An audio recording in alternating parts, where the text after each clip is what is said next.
that kind of performance and where you think you can finish it? I mean, anytime I think you can come out with a win, relatively healthy, it felt good. It felt really good. I was proud of the guys. I was proud of the way they went out there and just handled our preparation throughout the week. Just the mentality going into that week. I thought they prepared the right way. I want to give a lot of credit. There's a bunch of guys behind the scenes that I know a lot of you guys don't know about, right? Ryan Somerson is a young analyst for us, and he does the early down pass game breakdown, and he made a cut up on Monday for me as a coordinator that I was able to show to the guys. I'm talking about it was pinpoint, right? From the passes they like to throw, when they like to throw those passes, how they move within the quarter pocket, like what just like in terms of vertically where they're attacking and around the Daniels had a higher completion rate in the first 15 yards, and it was an incredible cut up, right? Kevin Richardson, right, who also works back there with us in the secondary, like his preparation in terms of our guys, especially on outside corner, it was really special. Because we got more hands on deck, a lot of those guys are able to spend one-on-one time with some of our players, which is like invaluable. I think about Grant Morgan, who's just like the rest of those cats, a star in the making, and I want to highlight these guys because I know there's a lot of people that don't really know about them, because everybody hears about the position coaches and the coordinator, but I got an army behind me and a core group of guys behind me in this unit that are beyond special. Grant Morgan and the job he did in our preparation, he handles the early down run game with Coach Archie, right? They kind of work hand in hand together, but he ended up making this he ended up making the early down scouting report in the run game about like the visuals for our players to digest it and so they can play fast, right? Alex Panos, right? Alex Panos works with Coach Jameson in our D-line. He does a breakdown in regards to those 5 guys up front with Coach Jameson, right? And how to attack some of their strengths and weaknesses. And it's awesome for our guys to see, right? Trent Harris, like he's, obviously Coach brought him in and what he's been able to do with Coach Clint. Him and Coach Clint work hand in hand together. But, he's for a guy to play in the NFL with Coach Clint, for guys to be able to see that and the work that he's put in.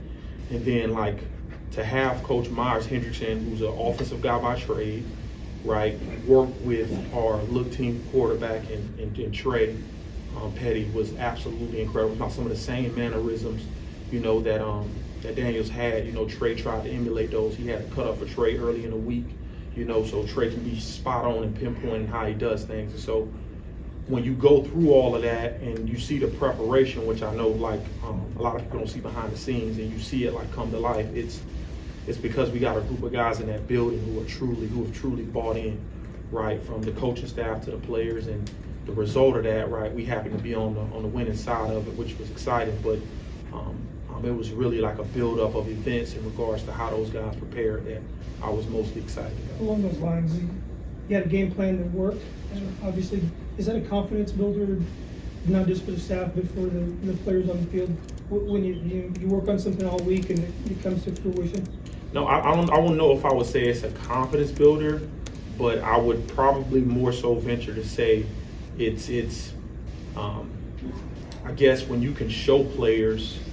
I mean, this is something that we have been in terms of like being able to see things on tape and correct them, right? In regards to all of our games from last year and even with fall camp and spring ball, like I don't know if I would say confidence builder because I think they walked into the game pretty confident, like I think we do a good job as a coaching staff of instilling confidence in our players, but it was just affirmation. We were just confirming pretty much of how they probably already felt. They were confident going into it, and I think anytime you can display that on a game day, right? Like obviously the world was able to see that on game day. Well, I had saw that a week in advance, and so they were just showcasing it out to the rest of the country, which I spoke to that in my pregame speech to the guys, right? Like they just had this look. They had the same look last week, you know what I mean? And it was just cool to see those guys execute that, And obviously Xavier's the guy we talked about, maybe moving boundary corner, but when he's playing like this at that star spot, how do you approach that, understanding the value of his versatility versus what he's doing right now at that position?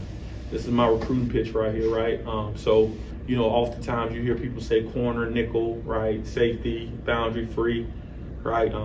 Xavier Scott falls under the category, like most of our guys do, as a defensive back, right? And his skill set, based on his skill set, we move him all over the field. I think he took like 15, 16 snaps at outside wide at defensive back. Most people will call a corner, right? He took snaps in the slot, right?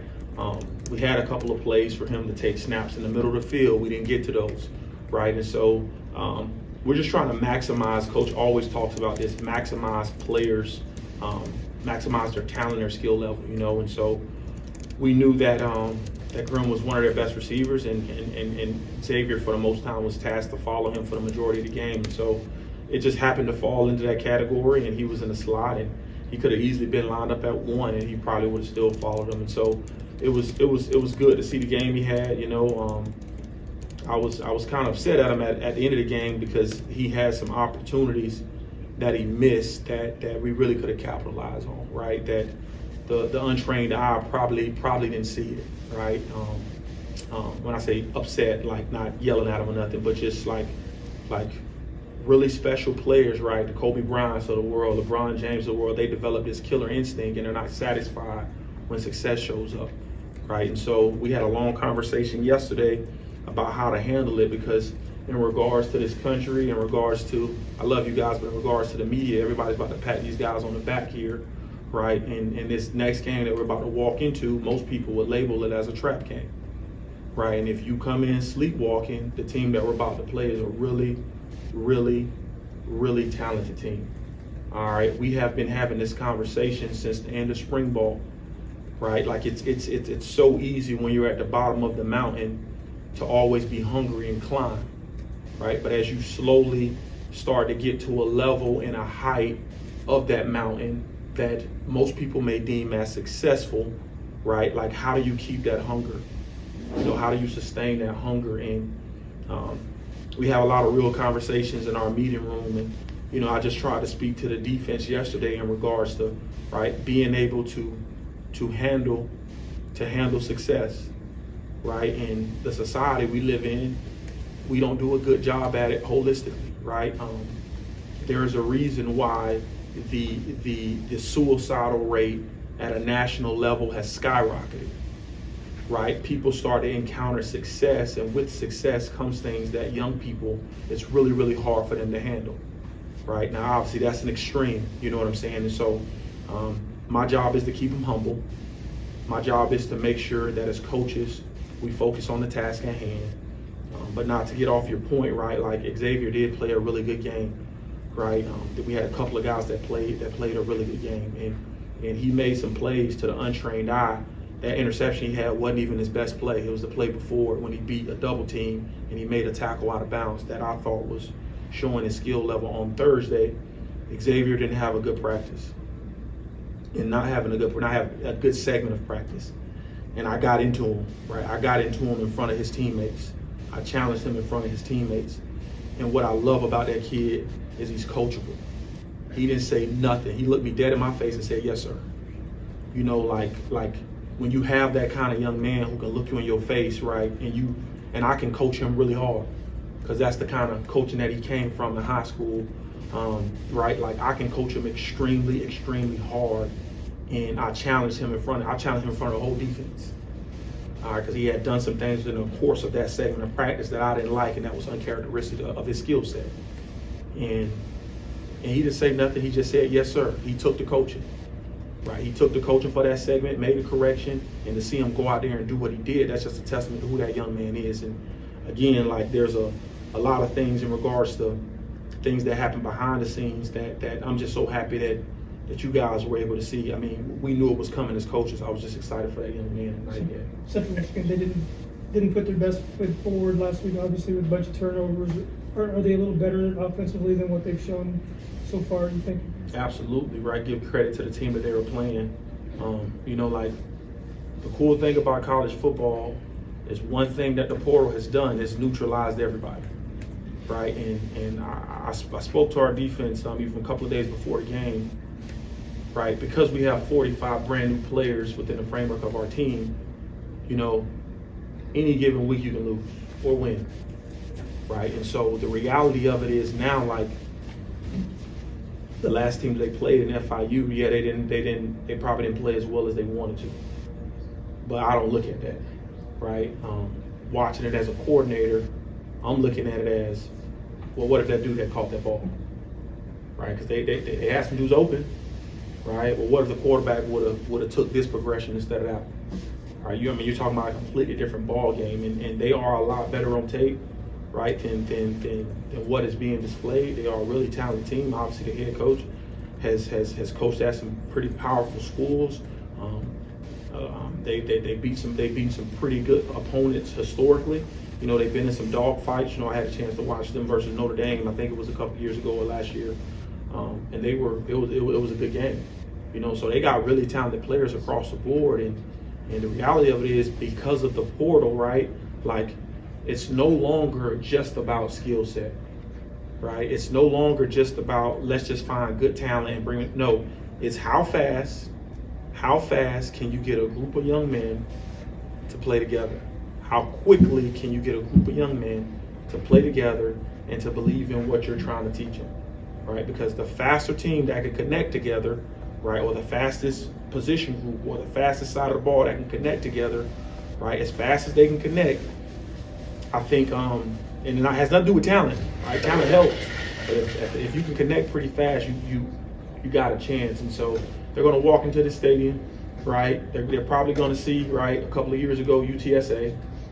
You know, UTSA was a pretty damn good team, right? They beat us, right? They're going to see Toledo from last year. Toledo was a pretty damn good team. That was a dogfight, right? And so any game we go into, if we got a chance to step on that field, knowing what I know now as a coordinator, right, like as a leader of men, my goal is to make sure we don't walk in there half asleep.